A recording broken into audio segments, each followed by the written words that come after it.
Oke, assalamualaikum warahmatullahi wabarakatuh. Selamat siang teman-teman mahasiswa seluruh Indonesia. Selamat datang kembali di channel YouTube Dosen Muda Batu Sangkar. Baik, kali ini kita akan mencoba untuk membahas kembali tentang penelitian kualitatif. Nah, di sesi kali ini saya akan mencoba untuk mengulas sedikit tentang bagaimana menentukan sampel dalam penelitian kualitatif. Nah, teman-teman pasti sebenarnya di sini sebenarnya agak simpang siur. Sebenarnya yang benar itu sampel atau informan sih gitu ya. Nah, maka selanjutnya ini adalah pembahasan kita yang pertama. Di slide pertama ini saya akan mencoba untuk mengulik sebenarnya yang benar itu sampel atau informan sih Pak gitu. Ini adalah unsur subjektivitas saya sebagai sebagai istilahnya sebagai orang yang suka menulis dan orang yang suka membaca beberapa buku terkait dengan penelitian kualitatif. Maka sebenarnya kalau dalam penelitian kualitatif itu kita lebih mengenal informan dan kita tidak mengenal sampel.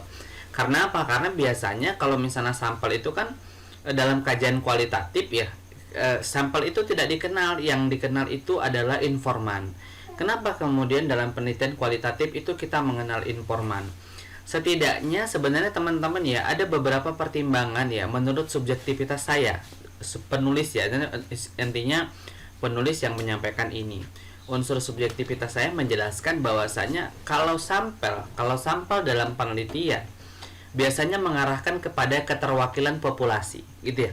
Misalnya kita sering nih dalam penelitian kuantitatif, misalnya ambillah contoh eksperimen. Teman-teman akan menguji kemampuan berpikir kreatif siswa SD misalnya di kelas 5. Tentu teman-teman harus punya sampel ya. Pengambilan sampelnya itu merupakan keterwakilan dari sampel yang sejenis kan seperti itu. Nah, sedangkan kalau misalnya kita membahas informan, kalau misalnya informan itu bukan terkait dengan keterwakilan, tapi informan itu mengarahkan kepada seberapa besar pemasokan informasi terkait dengan masalah penelitian kita, seberapa banyak informasi yang bisa kita dapatkan terkait dengan topik penelitian kita, dan seberapa lengkap informasi yang akan kita peroleh sesuai dengan penelitian kita. Maka kita sepakat ketika kita membahas tentang penelitian kualitatif, maka di bab 3 hindari yang namanya sampel, tapi gunakan kata-kata informal dalam penelitian. Ini adalah beberapa unsur, beberapa analisa saya ya, sebagai orang yang suka membaca buku penelitian-penelitian, baik itu penelitian kualitatif, kuantitatif, dan R&D. Ini berkaitan dengan sampel atau informan. Nah, selanjutnya sebenarnya ada dua jenis pengambilan sampel ya. Kalau kita mengulik lagi dari beberapa penelitian gitu ya, baik itu sifatnya penelitian kuantitatif ataupun kualitatif, maka sebenarnya ada dua jenis pengambilan sampel yang biasanya kita bahas gitu. Nah, dalam penelitian kuantitatif kita lebih mengenal pengambilan sampel dengan jenisnya itu probability sampling. Probability itu artinya adalah kemungkinan. Kemungkinannya itu, maksud kemungkinan di sini apa? Artinya sampel yang kita ambil itu kemungkinan besar mewakili dari populasi yang ada. Ya, sampel yang kita ambil itu mengeneralisasi populasi-populasi yang sudah kita pilih, seperti itu. Ini yang kuantitatif. Nah, dalam penelitian kualitatif kita tidak mengenal itu. Kita tidak mengenal keterwakilan. Maka sebenarnya ketika kita membahas tentang penelitian kualitatif atau teman-teman mahasiswa memilih, terutama untuk peneliti pemula ya, teman-teman mahasiswa untuk memilih mengambil metodologi penelitian kualitatif, maka teman-teman yang paling pas itu adalah mengambil jenis pengambilan sampelnya itu non probability. Nah, kemudian apa sih itu non probability sampling gitu ya? Maka sebenarnya ketika kita membahas non probability sampling, maka ini merupakan teknik pengambilan sampel yang tidak memberi peluang yang sama untuk setiap unsur yang akan dipilih sebagai sampel. Misalnya seperti ini.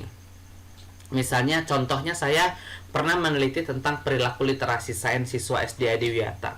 Apakah kemudian informan yang sampel, anggaplah ini kata-kata sampel ya, sampel yang saya gunakan ataupun sampel yang saya ambil itu saya gunakan rumus kemudian diperoleh A B C A B apa si Bapak A, Bapak B, Bapak C untuk memberikan saya informasi. Belum tentu kan itu akan menjadi data yang valid untuk saya sebagai peneliti kualitatif. Kenapa? Bisa jadi yang kita pilih tadi itu atas dasar pertimbangan rumus-rumus dan atas dasar pertimbangan keterwakilan dari populasi, bisa jadi tidak memberikan kita banyak informasi, terutama untuk kualitatif. Kenapa? Karena penelitian kualitatif itu butuh pemasokan informasi. Kalau pemasokan beras bukan kualitatif ya, itu namanya bantuan gitu. Jadi seperti itu teman-teman. Nah, non-probability sampling itu artinya adalah teknik pengambilan sampel yang tidak memberi peluang yang sama dari populasi-populasi yang ada atau dari sampel-sampel yang dipilih. Misalnya ketika kita meneliti kelas 5 gitu ya, atau yang kayak seperti tadi kita meneliti perilaku literasi sains. Saya tidak asal-asalan menentukan informan penelitian saya. Tentu saya memiliki beberapa pertimbangan-pertimbangan agar pemasukan informasi yang saya peroleh akurat seperti itu.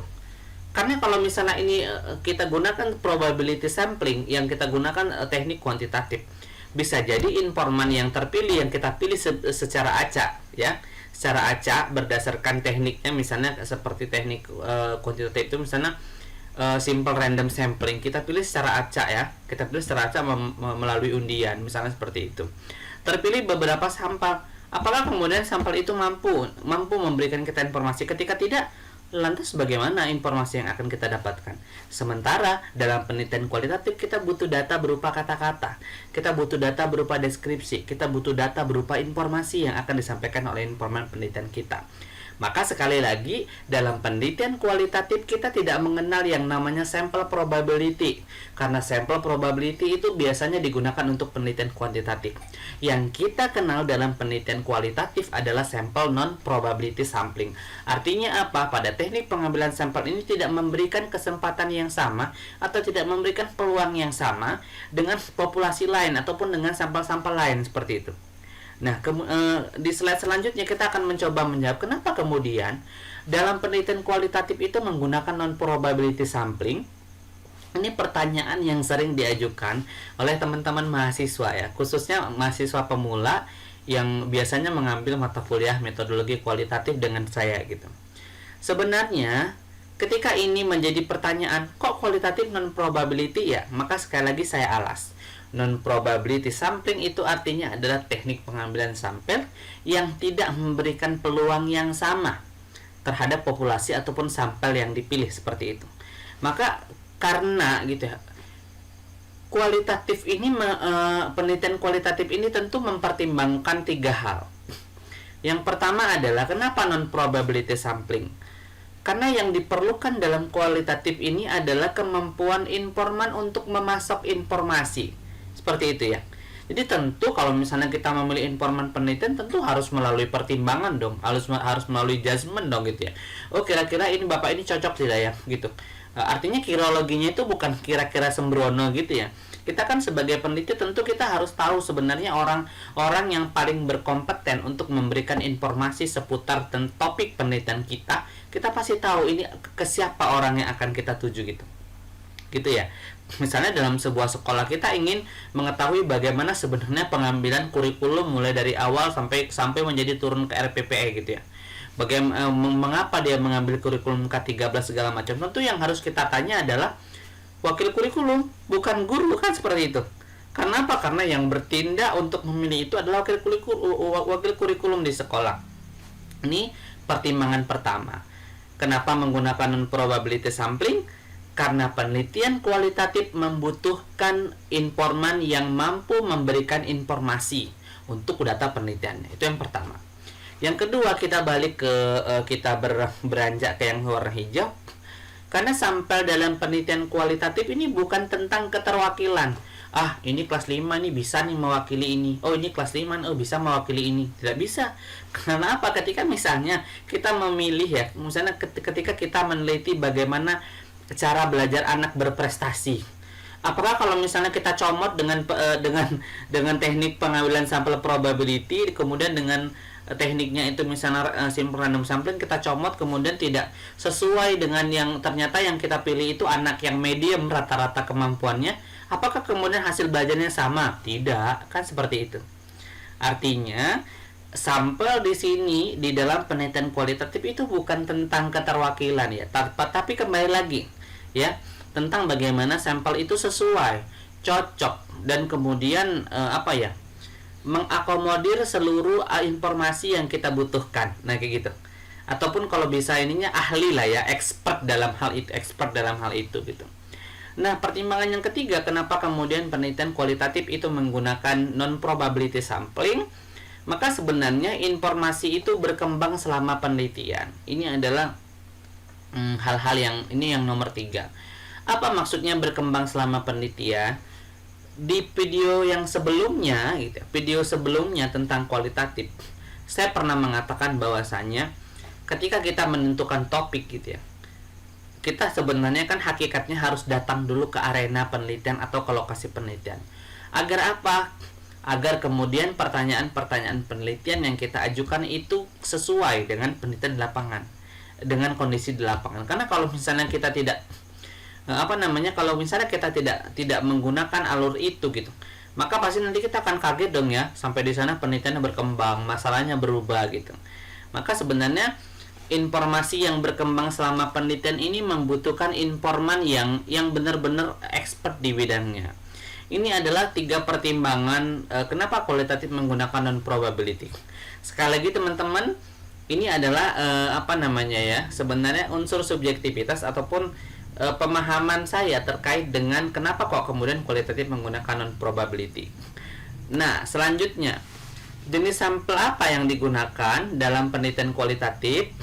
Apa saja sih gitu ya? Pertama adalah tadi jenis teknik pengambilan sampelnya probability.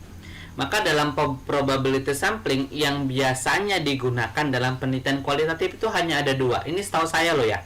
Tapi kalau misalnya nanti ada yang lain, nggak apa-apa. Berarti memang itu butuh. Tapi sejauh ini ketika orang-orang meneliti kualitatif, yang paling banter pasti menggunakan 2 sampel ini.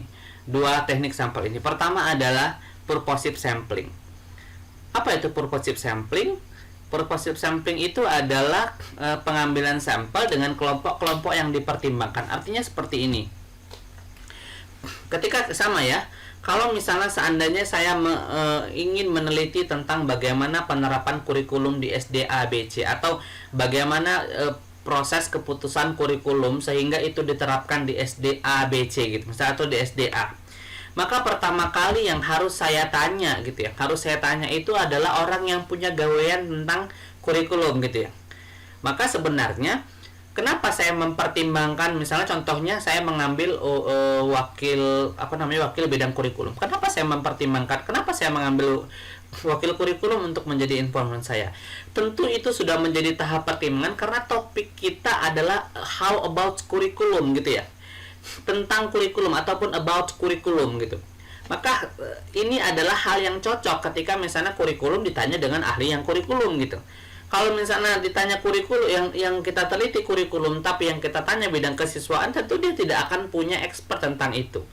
Maka sebenarnya purposive sampling ini adalah teknik pengambilan sampel dengan tujuan.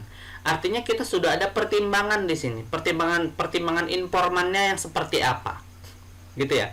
Pertimbangan informan penelitian seperti apa, baik dari segi kapabilitas, dari segi kemampuan, dari segi penguasaan informasi yang akan dia berikan ke kita. Itu yang pertama. Yang kedua, terkait dengan purposive sampling, bahwa teknik pengambilan purposive sampling ini dinilai akan memberikan informasi yang cukup. Dia akan memberikan informasi yang cukup ketika dia expert di bidang itu, ketika dia paham tentang apa yang kita teliti, apa topik yang kita teliti. Maka ini adalah salah satu penjelasan tentang purposive random sampling. Poin ketiga terkait dengan purposive random sampling adalah bahwa informan yang kita pilih itu harus berdasarkan kemampuan ya, kompeten dan berkapasitas di bidangnya.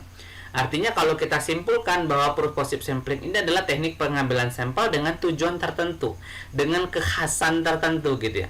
Artinya kita menunjuk orang untuk menjadi informan kita, untuk menjadi sumber informasi kita, itu ada pertimbangan-pertimbangan tertentu. Ada ada penilaian-penilaian tertentu kenapa kita memilihnya. Ya, kenapa kita memilihnya untuk menjadi pasanganku, untuk menjadi informan penelitianku gitu. Ya, ini adalah poin pertama tentang purposive sampling. Nah, yang kedua teman-teman gitu ya, ketika kita membahas tentang jenis sampling yang digunakan dalam penelitian kualitatif itu apa saja. Nah, yang kedua itu adalah snowball sampling. Snowball, bola salju gitu ya. Snowball, salju, ball itu bola. Artinya teknik pengambilan sampel dengan bola salju ini sebenarnya adalah berangkat dari sampel yang bertujuan. Mulanya ini dari purposive sampling tadi. Karena dari beberapa data yang saya terima, dari beberapa informasi yang saya terima, terkadang gitu ya. Terkadang kita dalam penelitian kualitatif ini kan tadi kita sepakat bahwasannya masalahnya berkembang. Berkembangnya masalah juga berkembangnya informasi yang kita peroleh. Berkembangnya informasi tentu kita akan mendapatkan informan baru. Kira-kira ke siapa dia akan mengamanahkan atau ke siapa dia akan merekomendasikan. Oh, kayaknya kalau tentang adiwiyata ini cocoknya dengan bapak pembina ini deh. Misalnya seperti itu. Kata-kata kesiswaan. Kata pembina adiwiyata kayaknya cocoknya nanti ke ibu yang ini deh, yang dia juga fokus kepada program adiwiyata. Contohnya seperti itu. Jadi informan-informan yang ditunjuk tadi itu merupakan informan pendukung ataupun informan baru yang kemudian dapat memberikan kita informasi sedikit demi sedikit. Kita bayangkan bola salju. Bayangkan dulu. Enggak ya. Kita bayangkan bola salju yang awalnya kecil ya. Karena dia menggelinding terus-menerus ya. Maka lama-kelamaan bola salju itu akan besar kayak gitu ya. Besarnya bola salju yang dimaksud di sini ya, tumpukan-tumpukan salju yang kemudian didapatkan dari hasil berkeliling, hasil interview mendalam. Itu adalah informasi yang kita peroleh dari berbagai informan yang ditunjuk tadi. Maka kemudian snowball sampling ini berangkat dari purposive sampling hakikatnya gitu. Ini poin pertama. Poin kedua, apa yang dimaksud dengan teknik snowball sampling? Snowball sampling itu dimulai dari satu informan. Ini seperti yang tadi saya jelaskan. Dari satu informan, dia bilang cocoknya ke sini deh. Aku rekomendasikan ke kawan aku deh. Aku rekomendasikan ke sini deh, kayak gitu. Kemudian yang terakhir itu pasti dalam snowball sampling ini akan ada informasi rujukan berdasarkan data wawancara. Ini sebenarnya berkait dengan data wawancara ya. Biasanya kan kalau misalnya dalam penelitian kualitatif itu kan kita yang mengenal yang namanya depth interview gitu. Maka sebenarnya snowball sampling itu adalah artinya teknik bola salju. Teknik-teknik pengambilan data yang kita kumpulkan dari satu informan ke informan lain, yang dasarnya itu berangkatnya itu adalah dari sampel yang purposive tadi. Artinya sebelum kita menggunakan sampel snowball sampling ini, maka sebenarnya terlebih dahulu kita menggunakan purposive sampling. Karena apa? Karena dari purposive sampling itu sebenarnya nanti kita akan ditunjuk kepada informan-informan lainnya. Artinya teman-teman, dalam tataran penelitian kualitatif sebenarnya karena masalahnya berkembang, bisa jadi awalnya kita menentukan purposive, tapi ketika di lapangan yang purposive ini akan menunjuk teman-temannya atau akan menunjuk informan-informan lain yang bisa memberikan teman-teman informasi yang akurat berkait dengan data teman-teman. Maka nggak ada masalah ketika nanti setelah selesai penelitian, teman-teman rubah di bab 3-nya itu bahwasannya informan penelitian itu diambil berdasarkan snowball sampling. Nah, itu saja ya. Hari ini kita membahas sedikit saja tentang bagaimana sebenarnya mengambil sampel dalam penelitian kualitatif. Ingat, hakikatnya adalah penelitian kualitatif itu sama dengan penelitian-penelitian lainnya. Bagaimana sebenarnya kita menemukan sesuatu gitu ya. Yang perlu diingat dalam penelitian kualitatif adalah dalam pengambilan sampel kita tidak mengenal yang probability sampling, tapi kita biasanya memakai non probability sampling. Artinya kualitatif tidak memandang bahwasanya teknik pengambilan sampelnya itu menjadi satu keterwakilan antara satu populasi dengan populasi lainnya, tidak. Tapi penelitian kualitatif mempertimbangkan informan yang seberapa besar dia memasok informasi berkaitan dengan data penelitian kita. Oke, selamat meneliti teman-teman peneliti muda seluruh Indonesia. Selamat membuat skripsi ya untuk teman-teman mahasiswa semester 5, khususnya mahasiswa PGMI IAIN Batu Sangkar. Salam hangat dan salam sukses selalu untuk kita semua. Tetap jaga kesehatan, tetap stay at home. Saya dosen Buddha Batu Sangkar mengucapkan ribuan terima kasih. Kalau teman-teman suka dengan video ini, silahkan klik like. Kalau misalnya teman-teman merasa video ini bermanfaat, silahkan klik share. Dan kalau teman-teman ingin terus mendukung channel YouTube Dosen Muda Batu Sangkar, maka jangan lupa klik subscribe tombol di bawah ini. Demikian, tetap jaga kesehatan, tetap stay at home, perbanyak zikir dan perbanyak pakai data karena kuliah kita akan menjadi kuliah daring. Oke, itu saja. Assalamualaikum warahmatullahi wabarakatuh.